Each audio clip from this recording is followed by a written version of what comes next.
தந்தை தாயும் நீ என்னுயிர் துணையும் நீ சஞ்சலமது தீர்க்க வந்த தேசிக வடிவும் நீ உனையலால் மற்றொரு துணை காணேன் அந்த மாதியும் அளப்பரும் ஜோதியே ஆதியே அடியார்த்தம் சிந்தை மேவிய தாயுமானவன் எனும் சிறகிரி பெருமானே ஆதியந்தம் காட்டாத முதலாய் எம்மை அடிமைக்கா வளர்த்து எடுத்த அன்னை போல நீதி பெரும் குருவாகி மனம் வாக்கு எட்டா நிச்சயமாய் சொச்சமதாய் நிமலமாகி வாதமிடும் சமய நெறிக்கு அரியதாகி மௌனத்தோர் பால்வெளியாய் வயங்கா நின்ற ஜோதியை என் உயிர் துணையை நாடி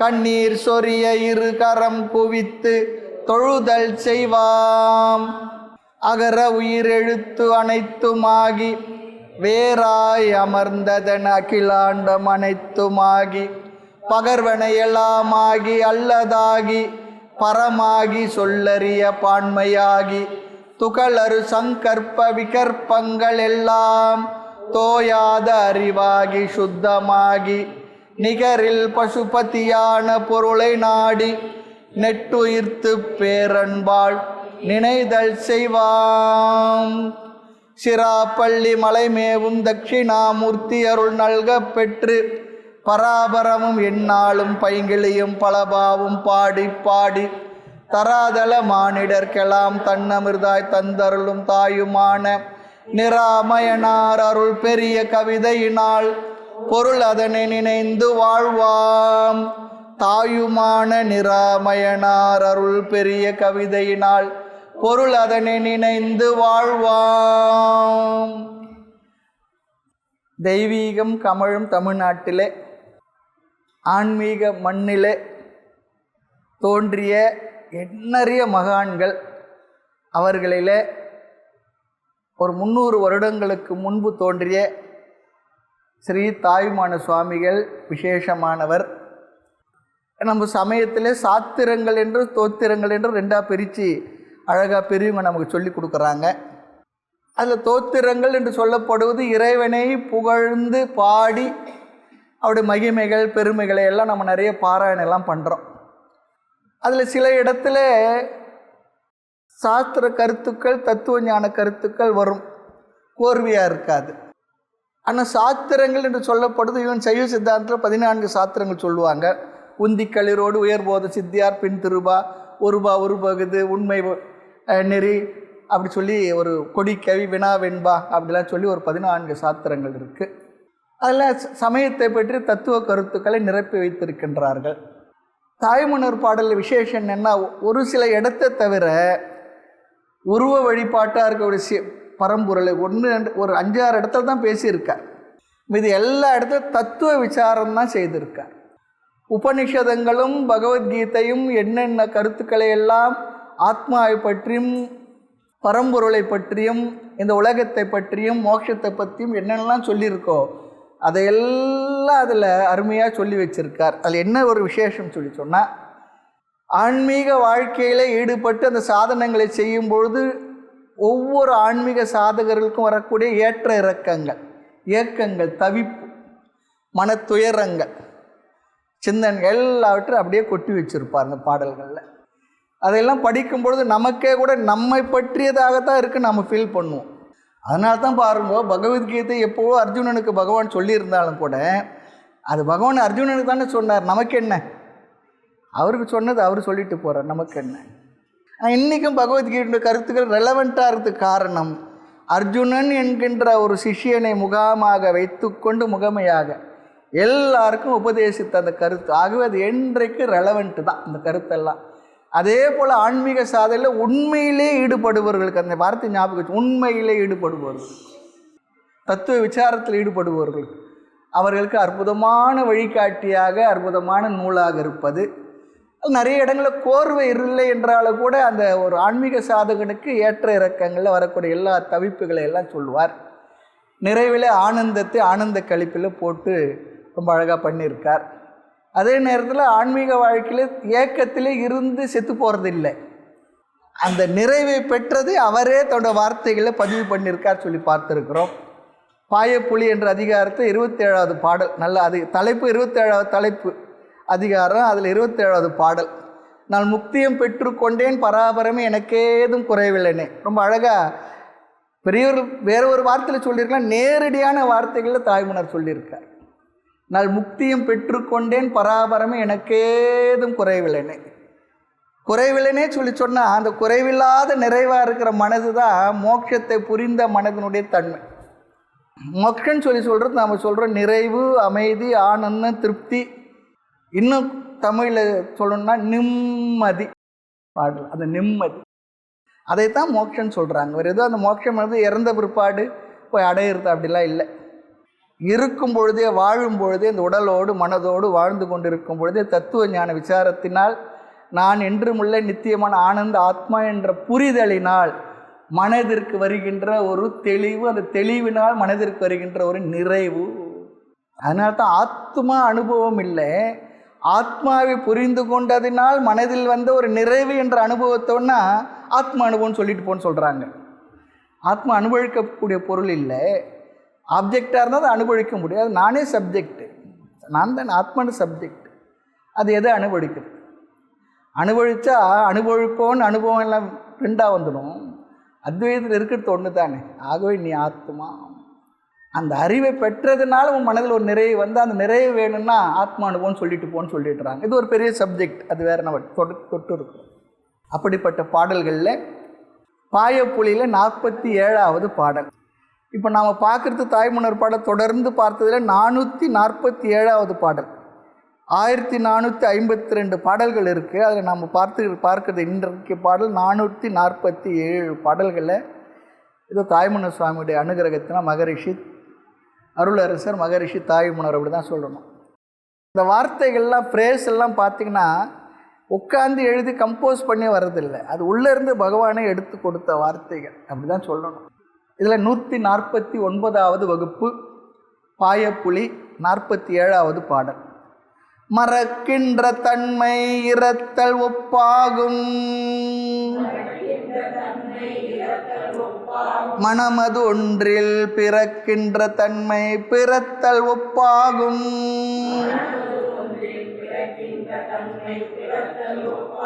இப்பேய் பிறவி இறக்கின்ற எல்லைக்கு அளவு இல்லையே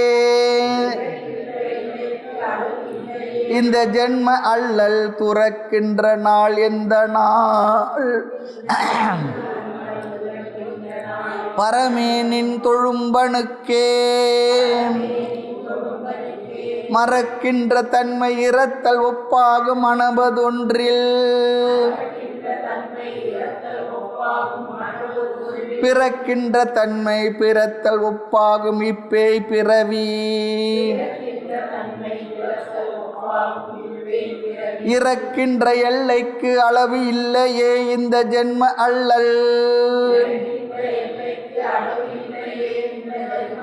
துறக்கின்ற நாள் எந்த நாள் பரமேனின் தொழும்பனுக்கே.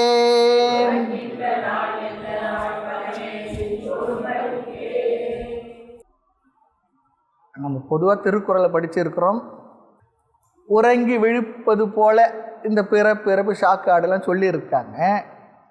உறக்கம் என்பது இறத்தலை போல, விழிப்பு என்பது பிறத்தலை போல சொல்லுவாங்க.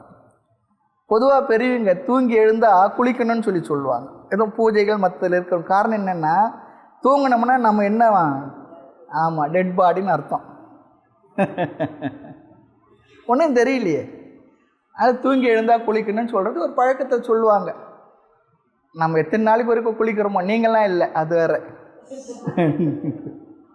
அதில் ரொம்ப என்ன சொல்கிறது, அதிகப்படியான விஷயம் சுவாமி டெய்லி குளிக்க சொல்கிறதெல்லாம். சரி, ஆக இங்கே மறக்கின்ற தன்மை இரத்தல் ஒப்பாகும். மனசில் ஒன்று மறக்கிறோம் இல்லையா? அப்போ மனதுன்னு என்ன டெஃபினிஷன் கொடுக்குறோம்? மறக்கிறது நினைக்கிறது பேர் தான் என்ன? மனதுன்னு சொல்கிறோம். மனதை அந்த ஃபங்க்ஷனல் டிஃபரன்ஸில் மனம், புத்தி, சித்தம், அகங்காரம்னு சொல்கிறோம். எந்த ஒன்று நினைக்கின்றதோ மறக்கின்றதோ அந்த ஃபங்க்ஷன் பண்ணும்போது அதுக்கு பேர் மனம். ஆமாம். மறப்பும் நினைப்புமாய் நின்ற வஞ்ச மாயா மனத்தால் விளைந்தது தோழி. பிறப்பும் இறப்பும் எனக்கு எவ்வண்ண வந்தது என்று எண்ணி யான் பார்க்கில் மறப்பும் நினைப்புமாய் நின்ற வஞ்ச மாயா மனத்தால் விளைந்தது தோழி. ரொம்ப அழகான வஞ்ச மாயா மனம். இந்த மனசுக்கு 2 அட்ஜெக்டிவ் போடுறார் விசேஷனம். மாயா மனம். மனம் என்பது மாயையுடைய வெளிப்பாடு. அதில் எப்போ பண்ணுறதுனா வஞ்ச மனம் சொல்கிறார். மலங்க புலனைந்தும் வஞ்சனையை செய்யன்னு சொல்கிறார் சிவபுராணத்தில். ஆனாலும் கூட இங்கே இந்த மனசு வேறு யாரும் நம்மளை வஞ்சிக்கலை, நம்முடைய மனம்தான் நம்மளை வஞ்சிக்கின்றது. அப்போ இந்த மனதுடைய வேலை என்ன? மறப்பும் நினைப்புமாய் நின்ற வஞ்ச மாயா மனத்தால் விளைந்தது என்னவா? பிறப்பும் இறப்பு. இந்த பிறப்பிறப்பு எனக்கு ஏன் வந்ததுன்னு சொல்லி நினச்சா மஞ்ச மாயா மனசுனாலேயே அது மறக்கணும்னு நினைக்குது. சரி, நினைக்கிறத இந்த மனசு அதோட விட்டுடுதா? நினைச்சதை அடையணும்னு நினைக்கிறது. அதுக்காக செயல்கள் செய்கின்றது. செயல்கள் என்ன விளைவை தருது? புண்ணிய பாபத்தை தருது. புண்ணிய பாபம் என்ன பண்ணுறது? சுக துக்கத்தை தருது. புண்ணிய சுகத்தையும் பாபம் துக்கத்தையும் தருது. அப்போ சுக துக்கத்தை அனுபவிக்கணும்னு என்ன பண்ண வேண்டியது இருக்குது? பிறப்பு எடுக்க வேண்டியது. அது எந்த உடம்பு கிடைக்கும்? யாருக்கு தெரியும்? மனுஷனா பிறக்கிறனா, 2 காலில் நடக்கிறனா, 4 காலில் நிற்கிறனா, இல்லை 1 காலில் நிற்கிறனா, மரமா செடியாக நிற்கிறனா தெரியாது. ஆகையினால இதுக்கெல்லாம் காரணம் மனசு தான். அப்போது நினைத்ததெல்லாம் நடந்து விட்டால் சொல்கிறோம் 2 மனம் வேணும்னு சொல்லி சொல்கிறோம். நினைக்க தெரிந்த மனமே, சினிமா பாட்டெலாம் உனக்கு மறக்க தெரியாது, மறந்துடுது, மறக்குது. ஆக இங்கே மறக்கின்ற தன்மை இரத்தல் ஒப்பாகும். ஒன்று மறக்கிறது செத்து போகிறதுக்கு சமமாகுன்னு சொல்கிறார். ஆனால் ஒன்று பாருங்கள், வாழ்க்கையில் வயதாக ஆக எனக்கு எல்லாம் மறந்து போகுதுன்னு சொல்கிறாங்க. மறக்கணும், உண்மைதான். அது ஒரு வகையில் நல்லது தான். எல்லாத்தையும் நினச்சிக்கிட்டு உட்காந்துருக்கக்கூடாது. திருமணமாகி வரும்பொழுது இந்த மாமியார் கழுவி பாவம் ஏதோ பிள்ளை மேலே இருந்த ஆசையில் பற்றில் அது வளர்த்துது. அப்படிலாம் பைத்தியம். அந்த பைத்தியம் ஏதோ ஒரு வார்த்தை சொல்லிகிட்டு இருக்கோம். இந்த மருமக என்ன பண்ணால் அந்த வார்த்தையை வச்சுக்கிட்டு அது 35-40 வருஷம் போய் சேர்ந்துருக்கும். ஆனால் நான் வந்த அன்றைக்கி உங்கள் அம்மா ஒரு வார்த்தை சொன்னாங்களே மறப்பண்ணான்னு சொல்லும். அப்படியே ஞாபகம் வச்சுருக்கும். பெரிய மகா வாக்கியம் போல். மறந்துடணும். சிலதெல்லாம் மறந்து தான் ஆகணும். அது யார் சொன்னாலும் சரி. மறக்கலைன்னா துன்பம் நமக்கு தான். மறக்கலைன்னா துன்பம் நமக்கு தான். அப்படியே வார்த்தைகளை வச்சு வச்சு வச்சு அப்படியே கோட்டை கட்டி அது மேலே உட்காந்துக்கிட்டு இருப்போம். அது என்றைக்குன்னா ஒரு நாளைக்கு வெடிக்கும். அப்புறம் சொல்லுவோம், இவ்வளோ நாள் நினச்சிருந்தேன் தெரியுமா, ஒரு நாளைக்கு கேட்கணும்னு நினச்சேன், இன்றைக்கி கேட்டுட்டேன். அவங்க சொல்லுவாங்க, இவ்வளோ நாளாக மனசில் இதை வச்சுக்கிட்டு இருந்தீங்களா? அவங்களும் கேட்பாங்க. இதெல்லாம் இருக்கிற மனுஷனுக்கு இருக்கக்கூடிய இயல்பான விஷயங்கள், சகஜம்தான். அதெல்லாம் இருக்க தான் இருக்குது இல்லையா? ஆனால் இங்கே சொல்கிறா மறக்கின்ற தன்மை இரத்தல் ஒப்பாகும். ஒன்று மறந்தோம்னா அது இரத்தலுக்கு சமம் சொல்கிறார் ஒரு வகையில். அடுத்து மனமதொன்றில் பிறக்கின்ற தன்மை பிறத்தல் ஒப்பாகும். மனசில் மறுபடியும் எதுனா நினைச்சேன்னு வச்சுங்களேன், அது பிறப்புக்கு ஒப்பாகுன்றது. மறத்தல் இறப்பு, மனதில் நினைத்தல் பிறப்புன்னு சொல்கிறார். ஆமாம், அது ரெண்டுமே என்ன கூடாது சொல்கிறார். அதனால் என்ன இந்த பேய் பிறவி சொல்கிறார்.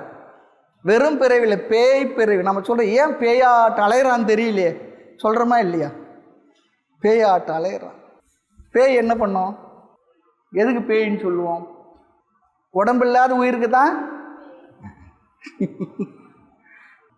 உடம்பில்லாத உயிருக்கு தான் பேயின்னு சொல்லுவோம். இந்த பேய் பிறவின்னு சொல்கிறார். இந்த சரீரம் எடுத்தது மட்டும் இல்லை, எடுக்காமல் நம்ம இருந்துக்கிட்டு இருப்போம். அதெல்லாம் இருக்குது நிறைய விஷயங்கள். இந்த பேய் பிறவி இறக்கின்ற எல்லைக்கு அளவில்லை. இந்த பிறப்பு இருக்கே, இப்போது பகவத்கீதையில் சில பெரியவங்களும் சொல்கிறது, இப்போ பிறக்கணும். எதுக்கு பிறக்கிறோம்? சாகிறதுக்கு. எதுக்கு சாகிறோம்? மறுபடியும் பிறக்கிறது. இதே தான் நடந்து. பிறப்பதற்கே தொழிலாகி இறக்கின்றனர் தேவாரத்தை சொல்கிறார். திருநாமம் 5 எழுத்து செப்பாராகில் தீவண்ணன் திறமொருக்கால் பேசாராகில் ஒரு கால திருக்கோயில் சூழாராகில் உண்பதன் முன் மலர்பறித்துட்டு உண்ணாராகில் பெருநோய்கள் மிக நிலைய பெயர்த்தும் செத்தும் பிறப்பதற்கே தொழிலாகி இறக்கின்றனரே. பிறந்து பிறந்து அவனே தொழில்னு சொல்லிட்டான். நாம் சொல்லுவோம் சில பேர், உனக்கு வேறு தொழிலே இல்லையாண்ணா, இவன் பிறந்து சாகிறது தான் தொழிலாம். அந்த பிறவி இருக்கே, இதுக்கு அளவே இல்லை சொல்கிறார். பேய் பிறவி இறக்கின்ற எல்லைக்கு அளவில்லை. எழுகடல் மணலை அளவிடின் அரிது எனதிடர் பிறவி அவதாரம்னா. இது அவர் அவதாரம். நான் வீட்டில் சொல்லுவாங்க சில நேரத்தில், எதனா ரகலை பிடிச்சா எனக்குன்னு ஒரு பிறந்திருக்கு ஒரு அவதாரம். அது வீட்டுக்காராக இருக்கலாம், பையனாக இருக்கலாம், யாரோவா இருக்கலாம். அப்பாக்கெல்லாம் எனக்கு ஒரு அவதாரம் இந்த வரும்பார், அந்த அவதாரம். அது போல் மணலை கூட அளந்துடலாமா, பிறவியை அளக்கவே முடியாது. மாதா உடல் செழித்தால் வல்வினையன் கால் செழித்தேன், வேதாவும் கை செழித்து விட்டானே. எழுப்பையூர் வாழ் சிவனே, இன்னும் ஒரு அன்னை வயிற்று இன்னும் வாராமல் இருக்கா. இன்னும் நான் இன்னொரு அம்மா வயிற்று பிறக்கக்கூடாது சொல்கிறேன். இங்கே பேய் பிறவி பிறந்துட்டேன், ஆனால் இறக்கின்ற எல்லை இருக்கே, அதுக்கு ஒரு அளவே இல்லை சொல்கிறார். எத்தனை பிறப்போ எத்தனை இறப்போ எளியேற்கு அமைத்தது, அத்தனை நீ அறிவை யான் அறிவன்னு சொல்கிறார் தாய்மானவர். இதுக்கு நேர் வார்த்தை பகவத்கீதையில் பகவான் சொல்கிறார். இந்த ஞானத்தை அர்ஜுனா நான் முந்தைய விவசாயனுக்கு சொன்னேன், அவருக்கு சொன்னேன், இவருக்கு சொன்னேன்னு சொல்கிறார். அப்போ அர்ஜுனன் பார்க்குறான், சாமி நல்லா கப்ஸா விடுறாரு.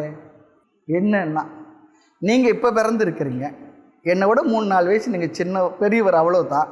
நீங்கள் முந்தி சூரியனுக்கு சொன்னேன்னா சூரியன் அந்த உலக தோற்றத்துக்கு முன்னே வந்துட்டவர் இல்லையா? அவங்க தாத்தா கொள்ளு தாத்தாலாம் பிறக்கிறதுக்கு முன்னே வந்துட்டவர். நீங்கள் எப்படி சூரியனுக்கு சொல்லியிருக்க முடியும்? அப்படி அவன் நினைக்கிறானா. பகவானுடைய என்டையர் பகவத்கீதை ஒரு சைக்காலஜி இருக்குது.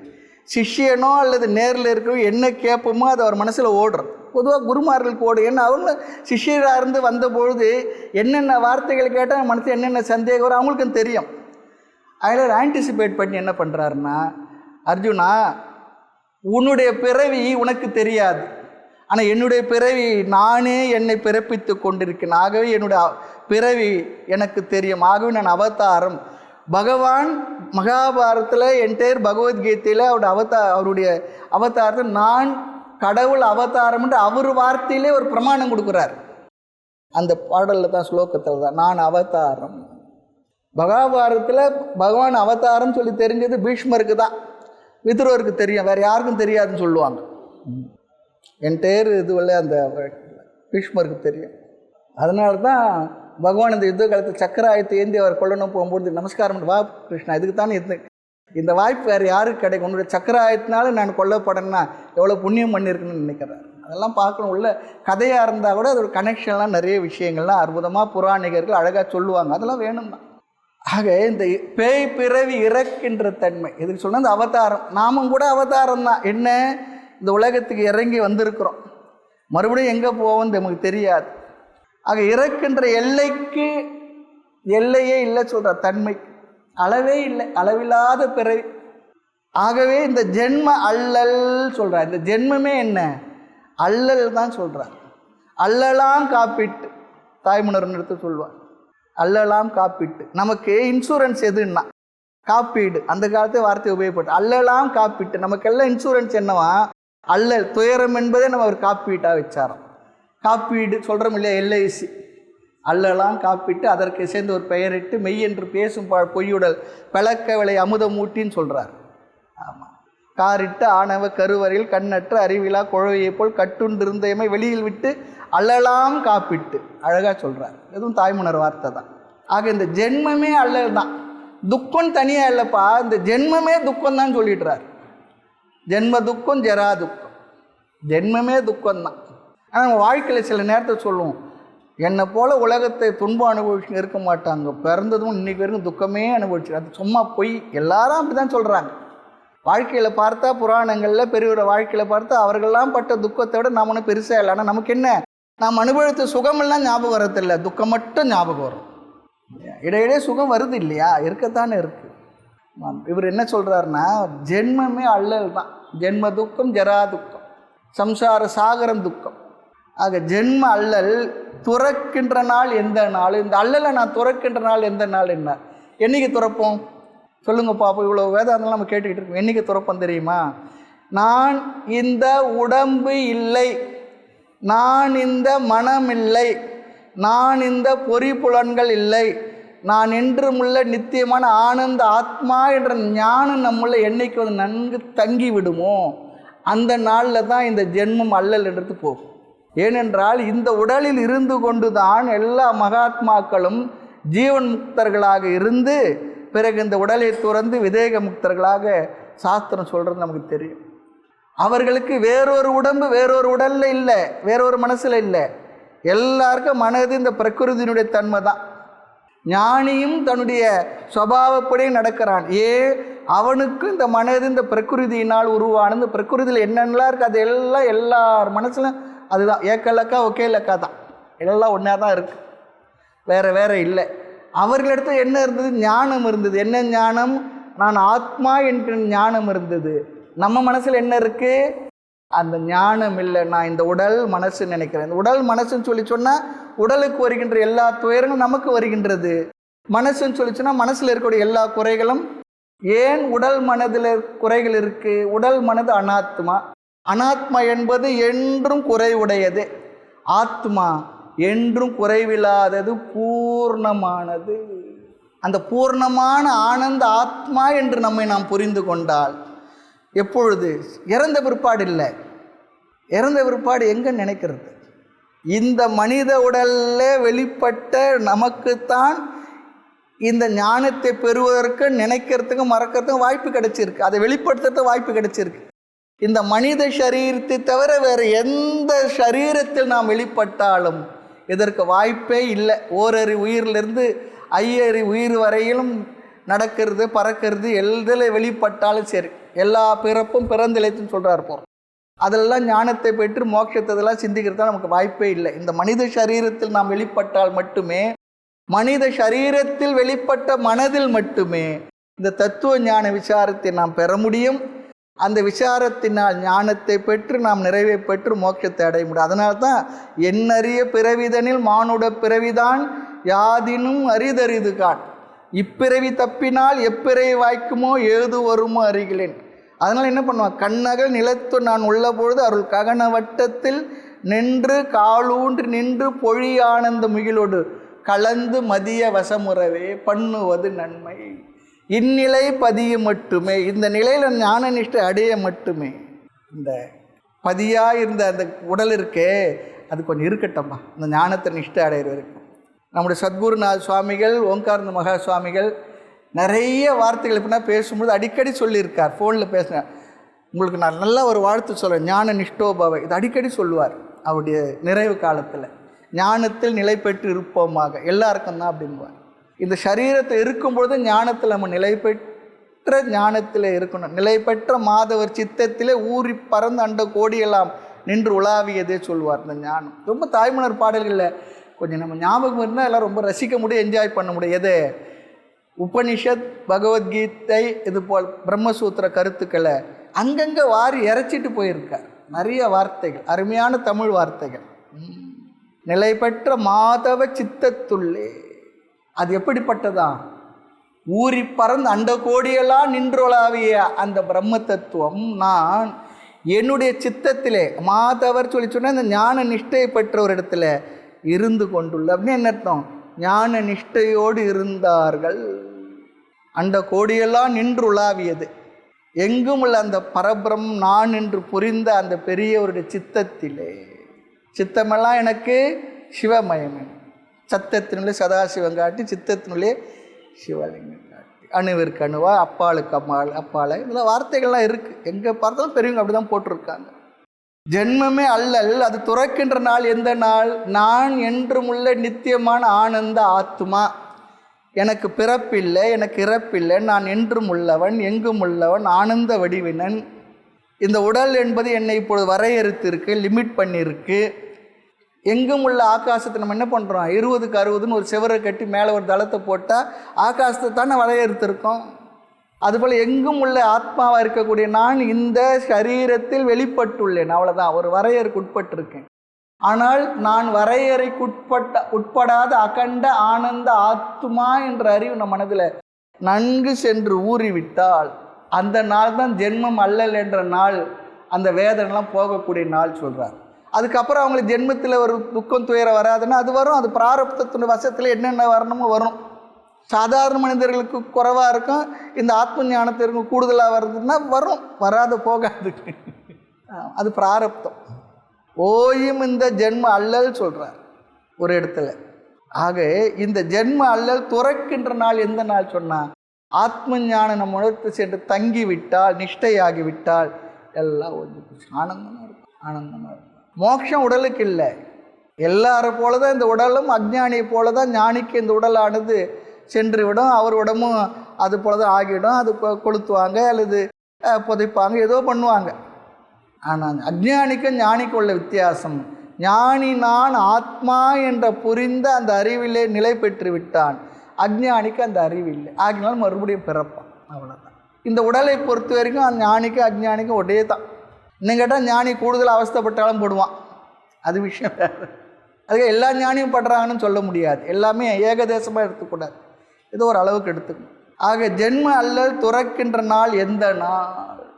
பரமே, மேலான பொருளே, பரம்பொருளே. யாருக்கு? நின் தொழும்பனுக்கு. உன்னை எப்பொழுதுமே தொழுது கொண்டு உன்னையே மனதில் நினைத்து கொண்டுள்ள உன்னுடைய அடியவனாகிய எனக்கு இதெல்லாம் கிடைக்குமான்னு கேட்குறார். மேலான கடவுளே, மனம் மறக்கின்ற தன்மை பெறின் அது இறப்பை ஒக்கும். மறந்தால் அது சாகிறது போல. மனம் நினைக்கின்ற தன்மை பெறின் அது பிறப்பதை ஒக்கும். பேய் போல் அலைந்து திரிய இந்த பிறப்புக்கோ அளவே இல்லையப்பா. இந்த பிறப்பை விட்டால் உனது அடிமைக்கு உலகை பற்று துறக்கும் நாள் எந்த நாள்னா, இந்த பிறப்பை விடணும்னா மனது மேலே இருக்க பற்றை விடணும். மனது மேலே இருக்க பற்றை விடணும்னா நான் ஆத்மானு புரியணும். அவ்வளோதான். அது எந்த நாள்னு கேட்குறார். அடுத்த பாடல் 48வது பாடல். காட்டிய அந்த கரணமும் மாயை இக்காயமென்று சூட்டிய கோலமும் நானாயியங்கத்துறை இதனுள் நாட்டிய நான் தனக்கென்ற ஓர் அறிவற்ற நான் இவற்றை கூட்டி நின்று ஆட்டினையே பரமே நல்ல கூத்து இதுவே.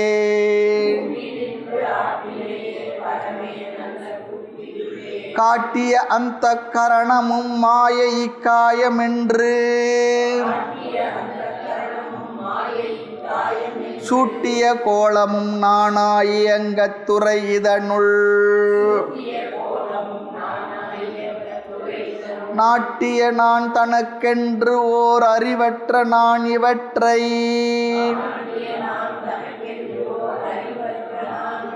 கூட்டி நின்று ஆட்டினையே பரமே நல்ல கூத்து இதுவே.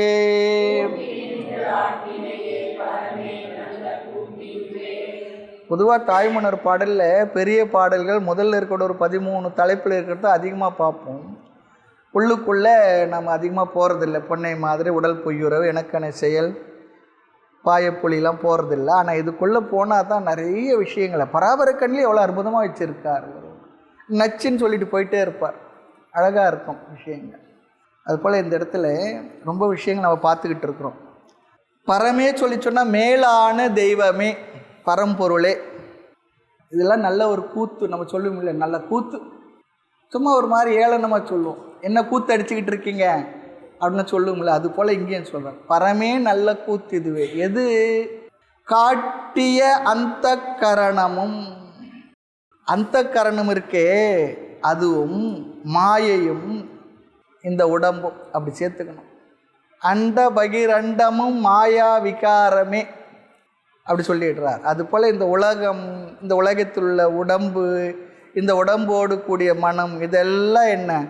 மாயையினுடைய வெளிப்பாடு. மாயை சொல்லி சொன்னால் நாமும் புராணங்கள்னு மற்றதெல்லாம் கதையெல்லாம் கேட்டு அதுக்கு ஒரு வடிவத்தை கொடுத்து அது எதுவோ தனியாக அப்படிலாம் இல்லை. இந்த உலகம் எதனால் ஆக்கப்பட்டதோ அதற்கு அந்த பொருளுக்கு பெயர் மாயை. அண்ட பகிரண்டமும் மாயா விகாரமே. அம்மாயை இல்லாமையை யாமெனவும் அறிவும் உண்டு அப்பாலும் அறிகின்ற அறிவினை அறிந்து பார்க்கின் என் திசை விளங்கு ஒரு தெய்வ அருள் அல்லாமல் இல்லை என நினைவு உண்டு. இங்கு யான் எனது அறத்துரிய நிறைவாகி நிற்பதே இன்பமெனும் அன்பும் உண்டு. தாய்மன்னர் வார்த்தை தான் இதெல்லாம். ஆக வெளியில் தெரிகின்ற இந்த உலகமும் எனக்குள் இருக்கக்கூடிய இந்த மனமும் எல்லாம் என்ன, மாயையினுடைய மாற்றங்களே சொல்கிறார். மாயா விகாரமே, மாயை தான் சொல்லிடுறார். அதனால தான் சொல்லுவோம் அண்டத்தில் உள்ளது பிண்டத்தில் கான்னு சொல்லி சொல்கிறதுல அர்த்தம் என்னென்னா, இந்த உலகம் எதனால் ஆக்கப்பட்டதோ அதே மூலப்பொருள்கள் தான் நம்முடைய உடலும் மனமும், அவ்வளோ. ஆகவே காட்டிய அந்த கரணமும் மாயை காயம் என்று.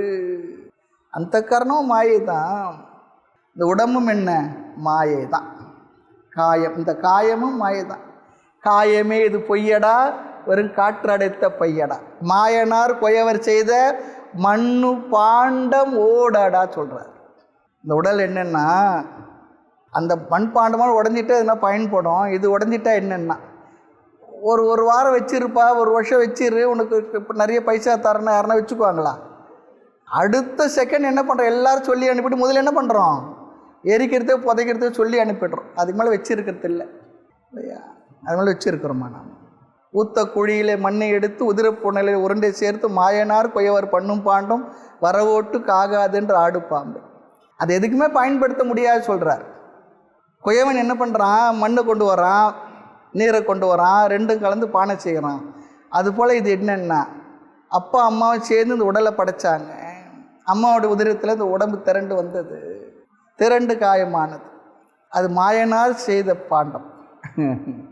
வரவோட்டுக்கு ஆகாதென்று ஆடு பாம்பே, பாம்பாட்டி சித்தர் ஆடு பாம்பே, கூத்தாடு பாம்பே, ஐயன் சீர்பாதம் கண்டோம் என்று ஆடு பாம்பே.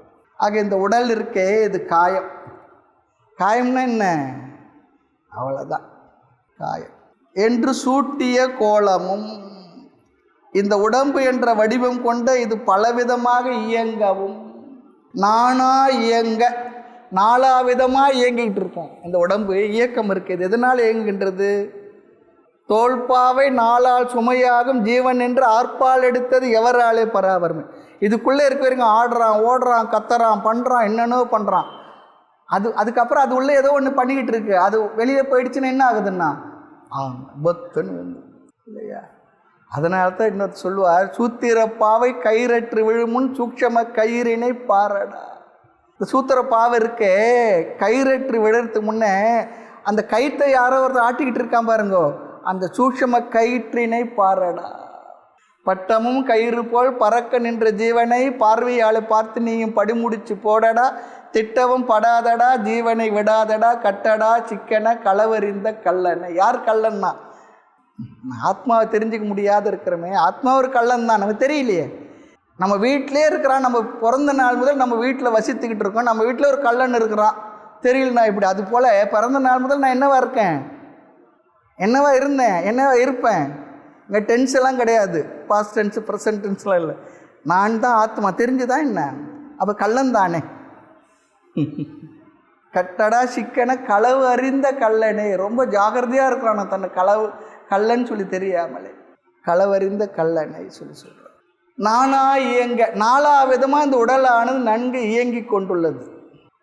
ரமண மகரிஷி சொல்லுவாராம், 4 பேர் சுமக்கிற உடம்பு நானே எவ்வளவு நாளையும் சுமந்துக்கிட்டு இருக்கு. தோல்பாவை நாளால் சுமையாக. இப்போ 4 பேர் கூட இல்லை, ஒரே வண்டி தான். மதுரைலாம் பார்த்தா மெட்ராஸில் அந்த கல்ச்சர் வந்துடுச்சு. என்னமா வண்டி, சில்வர் தகடிலே அப்படி இப்படியா வண்டி செய்து சிங்க முகத்தை வச்சு அப்படியே ஒரு என்னமா போகுதுன்னு தெரியல. அந்த காலத்தில் சாமியை தான் அப்படி வச்சு கொண்டு போவாங்க. அவ்வளோ பெரிய ஆர்ப்பாட்டம் நல்லா இருக்குது. சென்னையிலாம் கூட அப்படி வந்துடுது. ஏன்னா எல்லாரும் எல்லா இடத்துக்கும் வந்தாச்சு. அப்போல்லாம் 4 ஆள் சுமையாகும்.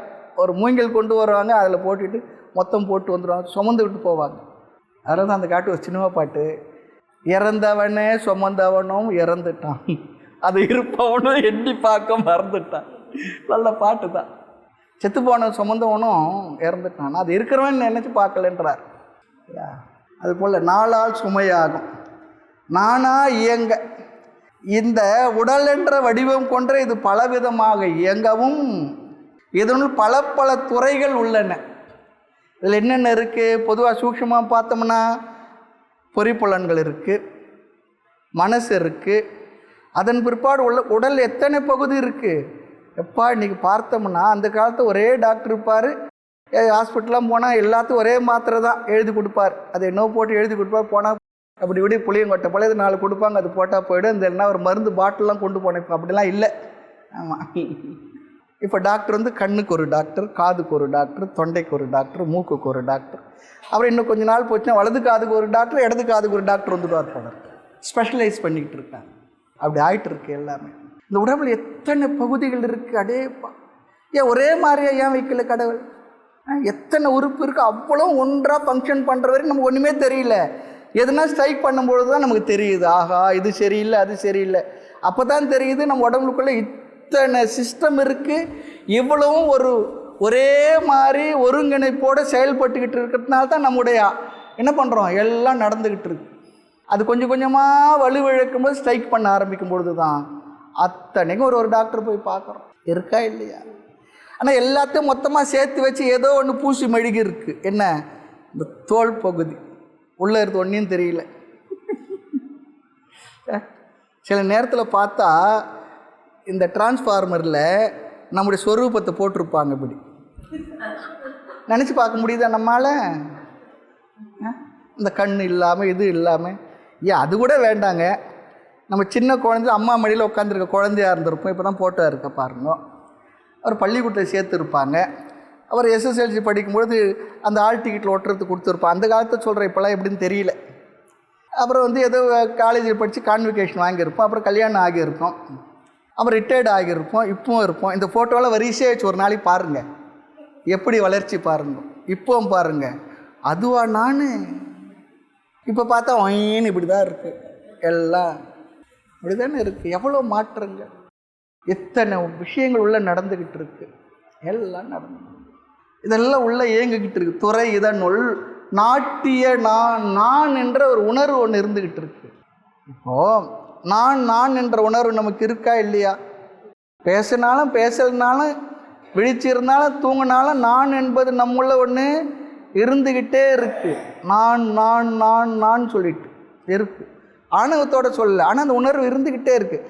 நாம் உயிரோடு இருக்கின்ற என்பதற்கு அடையாளமே சுவாசம் ஒன்று. அப்புறம் நான் என்ற ஒரு உணர்வு இருந்துக்கிட்டு இருக்கு. நாட்டிய நான் ஆழ்ந்த உறக்கத்தை அந்த நான் வந்து ஒடுங்கி இருக்கு. முழிச்ச உடனே அந்த நான் என்ற வார்த்தைக்கு அர்த்தம் என்ன? இந்த உடலா, இந்த மனமா, புத்தியா, சித்தமா, அதை வெளிப்படுத்துகின்ற அகங்காரமா? இந்த உடம்புல எதுவும் நான் என்ற வார்த்தைக்கு இடம் இருக்கா? நான் என்று மாறுதட்டும் பெருமாளை சொன்னார். எதுனா இருக்கா? இந்த நான் என்பதற்கு உண்மையான அர்த்தம் எது? இந்த உடலும் இல்லை, மனசும் இல்லை, புத்தியும் இல்லை, அது ஏற்கனவே இல்லை, சித்தமும் இல்லை, அகங்காரமும் இல்லை. அப்போ இந்த நான் இவை அனைத்துள்ளும் ஊடுருவி இருக்கக்கூடிய அந்த உணர்வு எதுவோ அந்த நான். இந்த நான் எப்போனா இல்லாமல் போதா? எப்பவும் செல்ஃப் எவிடென்ட், எவர் எவிடென்ட். ஒரு நாள் இல்லாமல் போல. ஒருத்தர் ஃபோன் பண்ணுறார், ஐயா எதிர் வீட்டில் இருக்க அவர் இருக்காரா பாருங்க. சரி இருங்க பார்த்து சொல்கிறேன். பக்கத்து வீட்டில் சொல்கிறாரு, அப்பா இருக்காரா பாருங்க, இருங்க ரூமில் பார்த்து சொல்கிறேன். அம்மா இருக்காங்களே, அம்மா எங்கே கடைக்கு போயிருக்கேன்னு சொல்கிறேன். இதெல்லாம் சொல்கிறோம். நீங்கள் இருக்கலாம்னு சொல்லி கேட்டால் என்ன சொல்லுவோம்? என்னங்க என்ன அப்படி கேட்டுட்டீங்க? நான் இருக்கிறதுனால தான் கூட பேசுகிறேன். இப்போ நான் என்பது எப்பொழுதும் எவர் செல்ஃப் எவிடென்ட் இருக்கிறது. அந்த நான் என்ற உணர்வாக, அதனால தான் சொன்னார், ஆராய் உணர்வு நீ என்றான் ஐயன் அன்பாய் உரைத்த சொல் ஆனந்தம் தோழி. பாராதி பூதம் நீ எல்லை, உன்னிப்பார் இந்திரியம் கரணம் நீ எல்லை, ஆராய் உணர்வு நீ என்றான் ஐயன் அன்பாய் உரைத்த சொல் ஆனந்தம். அங்கே ஐயன் சொல்லி சொன்னால் நம்ம குருநாதர் எவ்வளோ அழகாக அன்பாக நமக்கு எத்தனை தடவை சொன்னாலும் புரியலனா கூட உனக்கு புரியாது போ மக்குன்னு ஒரு நாளும் சொல்லவே மாட்டார் வேதாந்த ஆசிரியர். புரிய வைக்கணும் இந்த ஆர்வத்தில் அழகாக சொல்லி கொடுத்து. இல்லைன்னா இத்தனை உபனிஷத்து நம்ம படிப்போமா? இத்தனை பிரகரண கிரந்தங்கள் நமக்கு வேணுமா? இத்தனை வகுப்பு வேணுமா நமக்கு? இல்லையா? அவ்வளோ அழகாக அன்பாக சொல்லி கொடுத்துருக்காங்க. அதனால் இந்த பஞ்சபூதங்கள் நீ இல்லை, அதனால் உற்பத்தியான மனம் புத்தி சித்தம் இந்த பொறிப்புலன்கள் நீ இல்லை. அப்போ நீ யார்தான் என்றால் இவை அனைத்துள்ளும் ஊடுருவி உள்ள கனவிலும் நனவிலும் ஆழ்ந்த உறக்கத்திலும் எந்த ஒன்று தொடர்ந்து இருந்து கொண்டிருந்ததோ இருக்குமோ. கனவு கண்டவனும் நான் தான், நனவில் அது சொன்னவனும் நான் தான், நனவில் அனுபவங்களை அனுபவித்தவனு நான் தான், ஆழ்ந்த உறக்கத்தில் ஒரு அனுபவம் இல்லை அப்பொழுதும் இருந்தவனும் நான் தான். இல்லைன்னா என்ன சொல்லிடலாம்? நான் அவன் இல்லைன்னு சொல்லிடலாம். நனவில் நான் தானே கனவு கண்டேன், வேற ஆள் இல்லையே. ஆழ்ந்த உறக்கத்திலே நான் இருந்தேனா இல்லையா? இருந்தேன். இல்லைன்னு சொல்லிச்சுன்னா வம்பா போயிடும். காலையில் சொல்லி அனுப்பிவிடுவாங்க எல்லாருக்கும். என்ன 6 மணிக்கு இந்த மனுஷன் எந்திரிச்சு காப்பி கேட்பார், இன்னும் எழுந்திருக்கலையே, அப்படி இப்படி உருட்டி பார்ப்பாங்க, அப்படி பார்ப்பாங்க. ஊரெல்லாம் கூடி ஒலிக்க அழுதுட்டு பேரினை நீக்கி பிணம் என்று பெயரிட்டு சூரியன் காட்டிடே கொண்டு போய் சுட்டிட்டு நீரினில் மூழ்கி. அவன் போனான்பா, காலிலேருந்து ஒன்றுமே கொடுக்கல, எதுனா இருக்காப்பா, காப்பி கொடு, இது சாப்பாட்டை வர வைப்பா, நம்ம சாப்பிட்ணும். எத்தனை நாளைக்கு இப்போ எவ்வளோ நேரத்துக்கு பட்னியாக இருக்குது, பசியாக இருக்குது. ஆமாம், அப்படி தான் ஆகிடுது. அப்போது கனவிலும் நனவிலும் ஆழ்ந்த உறக்கத்தில் எந்த ஒன்று தொடர்ந்து இருந்ததோ அந்த ஒன்று தான் நீ ஆராய் உணர்வு நீ என்றான் ஐயன் அன்பாய் உரைத்த சொல் ஆனந்தம் தோழி. அங்கே ஆனந்தம் சொல்லிச்சுன்னா ஆத்மான்னு சொல்லி அர்த்தம். இன்னொன்று மேலோட்டமாக எனக்கு ரொம்ப மகிழ்ச்சி சந்தோஷம் அப்படின்னு அர்த்தம் எடுத்துக்கலாம். ஆக நானா இயங்க துறை இதனுள் நாட்டிய நான் தனக்கென்று ஓர் அறிவற்ற நான் யார் என்று எனக்கு தெரியாத நான், என்னை நான் அறிய ஒரு பட்ட காலம் யாதிருந்தேன் எது போயேன் என்னை நீங்கா சொல்கிறார். என்னை நீங்காது இருக்கான எனக்கு தெரியல, என்னுட் கலந்தாய் யான் அறியாதிருந்தாய் இறைவா சொல்கிறார். ஆக என்னுள் ஒரு அறிவு, நான் தான் இந்த ஆத்மா என்ற அறிவு அற்ற நான் என்னுள் இருந்து கொண்டு என்னை ஆட்டுவித்து கொண்டிருக்கின்றதே, அந்த அறிவற்ற நான் இவற்றை கூட்டி நின்று ஆட்டினையே. இதெல்லாம் ஒன்றா சேர்த்து வச்சு என்ன ஆடுகின்றவனும் நீ ஆடல் கண்டவனும் நீ மௌன ஞான தாதாவும் பெற்ற தாய் தந்தை யாவும் நீ கான்னு சொல்கிறார் ஒரு இடத்துல. அது போல் என்னை இவற்றையெல்லாம் கூட்டி நின்று ஆட்டினையே, என்னை ஆட்டுவித்து கொண்டு என்னை இயக்கிக்கிட்டு இருக்க. அப்படிப்பட்டது எதுன்னா பரமே, அப்படிப்பட்ட மேலான தெய்வமே. இதெல்லாம் நான் பார்த்தா நல்ல கூத்தாக இருக்குன்ற அவரையே அவர் கேட்டுக்கிட்டுறார். இதெல்லாம் ஒரு கூத்து தானே, நாமளே நினச்சி பார்ப்போம். உலகமே ஒரு நாடக மேடை, அதில் நாம் எல்லாம் நடிகர்கள் நடிச்சுக்கிட்டு இருக்குன்னு சொல்கிறாங்க பாருங்க. அது போல் நல்ல கூத்து இதுவே. ஆமாம், இது நல்ல ஒரு கூத்தாக தான் தெரியுது. அதுதாங்க என்ன சொல்லுவாங்க, ஞானம் நம்முள் வந்து ஸ்திரமாகிவிட்டால் இந்த உலகத்தில் இருக்கிறதெல்லாம் ஒரு நாடகத்தை போல கூத்தை போல பார்த்துக்கிட்டு இருப்போமா, எல்லாம் கூத்து தான்றாரு. எப்பொழுது நான் இந்த என்றுமுள்ள நித்தியமான ஆனந்த ஆத்மா, நான் மாறாதவன், மறையாதவன், இரவாதவன், பிறவாதவன், என்றுமுள்ளவன், நித்தியமானவன், ஆனந்த வடிவினன். இந்த அறிவு நம்முள்ள வந்துட்டா எல்லாத்தையும் அப்படி ஒரு பார்த்துக்கிட்டு இருப்பாங்க, அவ்வளோதான். அதில் அவங்களும் சேர்ந்து நடிச்சுக்குவாங்க. ஆனால் அவங்களுக்கு தெரியும் நான் நடிகன். இப்போ ஒரு நடிகன் ஒரு வேஷத்தை போட்டு விடுறான். வேஷத்தை போட்டுட்டு அவன் நான் நடிக்கிறேன்றதை மறந்துட்டான். என்ன பண்ணுவான், ராஜா வேஷம் போட்டுவேன் அந்த சேரை விட்டு இறங்க மாட்டான். அரசியல்வாதியில் அப்படி தான் இருக்காங்க, அது விஷயம் வேறு. சீட்டை விட்டு இறங்குறது இல்லை. ஒரு பிச்சைக்கார வேஷம் போட்டான். அந்த ஆள் போய் நிகழ்ச்சி முடிஞ்ச பிற்பாடு எல்லார்ட்டும் போய் பிச்சை கேட்டாருன்னு எப்படி இருக்கும்? அது உன்னுடைய நடிப்பு, அவ்வளோதான். நீ வேறு, நடிப்பவன் வேறு, அவன் நடிக்கின்ற அந்த என்ன சொல்கிறது அந்த பாத்திரம் வேறு. அது புரிஞ்சு இருக்கணும். நடிக்கிறவனுக்கு அந்த நான் நடிக்கிறேன்னு சொல்லி தெரிஞ்சு தானே இருக்கும். அவனே அது இல்லையே, அந்த பாத்திரம் இல்லையே. அவன் பிச்சைக்காரனும் இல்லை, அவன் ராஜாவும் இல்லை, அவன் யாரும் அவன் தான் இல்லையா? அது போல் இவனுக்கு தெரிஞ்சிடுமா, இந்த உலகத்தில் நான் வந்திருக்கேன், நான் யாருன்னு தெரிஞ்சிடுது. நான் எல்லாம் அதுதான், அந்த ஆத்மா தான், நான் தான் என்றும் உள்ளவன், எங்கும் உள்ளவன், வெளியிலையும் உள்ளவன், எங்குமே நான் தான் இருக்கேன். இதெல்லாம் நடக்கிறது நானும் பார்த்துக்கிட்டு இருக்கேன். அவங்களோட சேர்ந்து என்ன பண்ணுறேன், ஓடுறேன், ஓடியாடுறேன், எல்லாம் பண்ணுறேன். பட்டினத்து சுவாமிகள் அப்படி போயிட்டே இருந்தாராம். இந்த நாட்டில் பாருங்கள் எவ்வளோ பெரிய மகான்கள்லாம் சாதாரணமானவங்க இல்லை, பெரிய கோட்டீஸ்வரன், வைர வியாபாரி, ராஜாவுக்கே பணத்தை கொடுக்குற அளவுக்கு பெரிய செல்வந்தன், சாதாரண இல்லை. எல்லாத்தையும் பாராயத்தும் பொய்யனவே பட்டினத்து பிள்ளையை போல் யாரும் துறக்க அரிதறிது செல்வ பத்திரகிரி பட்டினத்தார் பண்புணர்வன் இருந்தாலும் சொல்கிறார். அவர் போயிட்டு இருக்கார், ஒரு வீட்டில் போய் உட்காந்து எல்லாம் அழுதுகிட்டு இருக்காங்க. இவரும் போய் உட்கார்றாரு, உட்காந்துட்டு இவரும் அழறாராம். அதெல்லாம் கேட்டேன், யார் இவர், யாரும் தெரியலையே. ஒருத்தர் கேட்குறார், நீங்கள் யார்? நான் வழி போக்கேன். நீங்கள் ஏன் அழறீங்க? நீங்களாம் அழறீங்களா? நாங்களாம் எங்களுக்கு வேண்டியவங்க, அதனால் போயிட்டாங்க அழறேன். நீங்கள் ஏன் அழறீங்கன்னா? நீங்கள் அழறதை பார்த்து நான் அழறேன்னாரன். இதெல்லாம் நல்லா கூத்துது. அவருக்கு எல்லாமே அப்படி தெரியுது. எப்படி தெரியுதுன்னா, எல்லாம் இதுவும் நடந்துக்கிட்டு இருக்கு, நானும் அதில் இருக்கிறேன். ஆனால் நான் நடிக்கிறேன்றத தெரிஞ்சிருக்கணும், அது மறந்துடக்கூடாது. அது போல் நல்ல கூத்து. இதில் நான் நடிக்கிறவன், ஆனால் நான் யார்? நான் நடிப்பு என்பது ஒரு பாத்திரம், எனக்கு இப்பொழுது வழங்கப்பட்டுள்ளது, நடிச்சுக்கிட்டு இருக்கேன். அதுபோல் இந்த உலகத்தில் நான் வந்திருக்கேன். நான் என்றுமுள்ள நித்தியமான ஆனந்த ஆத்மா என்ற அறிவை சாஸ்திரம் கொடுத்துருக்கு. குருநாதர் நிறைய போட்டு மனசில் தங்க வச்சிருக்கார். அந்த அறிவில் அதுதான் இப்போ நம்ம பண்ண வேண்டியது. நிறைய சாஸ்திரம் கேட்டுட்டோம். மறுபடியும் வந்து கேட்குறது எதுக்காக சொல்லிச்சுன்னா, புதிய ஞானத்தை பெறுவதற்காக இல்லை, ஏற்கனவே பெற்ற ஞானத்தை நன்கு உறப்பிக்கும் உபாயம் போல. கையில் நவநீத ஆசிரியர் சொல்கிறார். அதுபோல் இந்த ஞானத்தில் நம்ம தனியாக இருக்க முடியல, மறுபடியும் நிதித்தியாசனம் பண்ண முடியலன்னா, இந்த ஆத்ம ஞான கருத்துக்களை சொல்கிற இடத்த மறுபடியும் உட்காந்து அந்த 1 மணி நேரம் நமக்கு என்ன இது? நிதித்தியாசனம் தான். முதல் கேட்கறது ஸ்ரவணம், ரெண்டாவது கேட்கறது மனனமாக இருக்கலாம், அடுத்தடுத்து கேட்குறது நிதித்தியாசனம் தான். அப்படி தான் நம்ம நிதித்தியாசனம்னா என்ன? நான் என்ன அறிவை நான் என்ற வார்த்தைக்கு தெரிந்து கொண்டேனோ அந்த அறிவிலேயே இருந்து பழகுவது. அது தனியாக எனக்கு உட்காந்து பண்ண முடியும்னா ஓகே, ஆனால் அப்படி உட்காந்து பழகினால முடியல இல்லையா? தனியே இருப்பாருக்கு எண்ணினேன்னு சொல்கிறார். அப்படி இருந்தால் என்ன ஆகுது சொல்லி சொன்னான், வாழ்த்த கருமங்கள் போராடுதே சொன்னார். கண்ணை மூடுற என்னென்ன வருது? மாமனார் வரார், மாமியார் வரார், நாத்தனார் வர்றாங்க, மருமகன் வரான், மருமக வருவா, எதிர் வீட்டுக்காரர் வருவா, பக்கத்து வீட்டுக்காரர் வருவா, யாரோ வருவாங்க, நம்ம திட்டினவங்க வருவாங்க, நம்ம துரோகம் பண்ணவங்க வருவாங்க, எல்லாம் அவங்களாம் வந்து போவாங்க. அதுதான் வருது, மற்றதெல்லாம் வரல. நான் ஆத்மான்றது வரல. இங்கே வகுப்புக்கெல்லாம் வந்தால் கொஞ்ச நேரமாவது என்ன இந்த வார்த்தைகள், இந்த விளக்கங்கள் மனசில். இது நிதித்தியாசனம், ஞாபகம் வச்சுக்கோங்க. சொல்கிறவருக்கு நிதித்தியாசனம் தான், கேட்குறவங்களுக்கு நிதித்தியாசனம் தான், ஞாபகம் வச்சுங்க. ஆமாம், உண்மை தான், அதான் அர்த்தம். அந்த அறிவிலே நிலை பெற்று இருப்பதற்காக அது நம்மளுக்கு தெரிஞ்சிருக்கு. நல்ல கூத்து இதுவே, அதுக்காக பார்த்தோம்.